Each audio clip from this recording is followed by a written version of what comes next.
இந்தியாவின் முதல் ஹைப்பர்லூப் ரயில் திட்டம் 30 நிமிடங்களில் பெங்களூரு டு சென்னை இடையே பயணம்.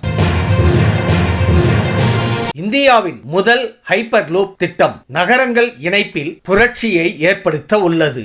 இது விரைவில் முடிவடையும் என்றும் எதிர்பார்க்கப்படுகிறது. இந்த திட்டத்தின் முன்னேற்றத்தை மத்திய ரயில்வே அமைச்சர் அஸ்வினி வைஷ்ணவ் சென்னையில் ஆய்வு செய்தார். இந்த திட்டம் முடிவடைந்த பின்னர் பெங்களூருக்கும் சென்னைக்கும் இடையிலான தூரத்தை வெறும் 30 நிமிடங்களில் கடக்க முடியும். ஹைப்பர் லூப் என்பது ஒரு புரட்சிகரமான போக்குவரத்து உயர் தொழில்நுட்பமாகும். இதில் ஒரு கேப்சூல் போன்ற பாட் குறைந்த அழுத்த குழாயின் உள்ளே செலுத்தப்படுகிறது. தண்டவாளங்களை பயன்படுத்துவதற்கு பதிலாக காந்த விசையை பயன்படுத்தி இது செயல்படும் என்று கூறப்படுகிறது. இந்த அமைப்பு உராய்வு மற்றும் காற்று எதிர்ப்பை நீக்குகிறது.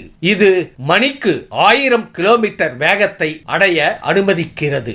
ஐஐடி மெட்ராஸ் இந்த தொழில்நுட்பத்தை ஆராய்ச்சி செய்து ஒரு முன்மாதிரியை உருவாக்கி பல மாதங்கள் ஆகிறது. இந்த திட்டத்திற்கு மோடி அரசு முழு ஆதரவை வழங்கியுள்ளதாக தகவல்கள் தெரிவிக்கின்றன. இந்த திட்டம் தற்போது சோதனை நிலையில் இருப்பதாகவும், ஆனால் எதிர்காலத்தில் இது போக்குவரத்தை மறுவரையறை செய்யும் சாத்தியம் இருப்பதாக அமைச்சர் அஸ்வினி வைஷ்ணவ் தெரிவித்தார். இந்த நிகழ்வின் போது ஜெட்வொர்க் எலக்ட்ரானிக்ஸ் புதிய உற்பத்தி மையத்தையும் அஸ்வினி வைஷ்ணவ் திறந்து வைத்தார். இதன் பின்னர் செய்தியாளர்களிடம் பேசிய அவர், கடந்த 10 ஆண்டுகளில் தமிழ்நாட்டிற்கான ரயில்வே பட்ஜெட் பெரிய அளவில் அதிகரித்துள்ளது. முன்பெல்லாம் பட்ஜெட் மிகவும் குறைவாக இருந்த நிலையில் தற்போது ரூபாய் 6000 கோடியை தாண்டியுள்ளது. கூடுதலாக இந்தியாவின் எலக்ட்ரானிக்ஸ் தொழில் வேகமாக வளர்ந்து வருகிறது. இப்போது நாட்டின் 2வது பெரிய ஏற்றுமதி துறையாக இது இடம்பெறுகிறது. மத்திய மாநில அரசுகளின் சிறப்பான திட்டமிடல் மற்றும் ஒத்துழைப்பே இந்த சாதனைக்கு காரணம் என அவர் கூறியுள்ளார். This first pod of 422 meters, first tube, this will really go a long way in developing the technologies. I think time has come when after the first 2 grants of $1 million each, the third grant of $1 million will be given to IIT Madras for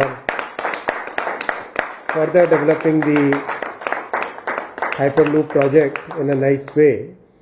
And once we see the commercial or rather pre-commercial where the product is ready, then within the railway setup we will start the first commercial project.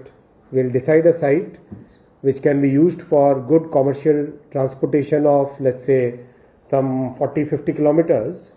That kind of site we will decide and then we will go for it. இந்த video உங்களுக்கு பிடிச்சிருந்தா comment பண்ணுங்க, share பண்ணுங்க, like பண்ணுங்க, மறக்காம subscribe பண்ணுங்க. நன்றி.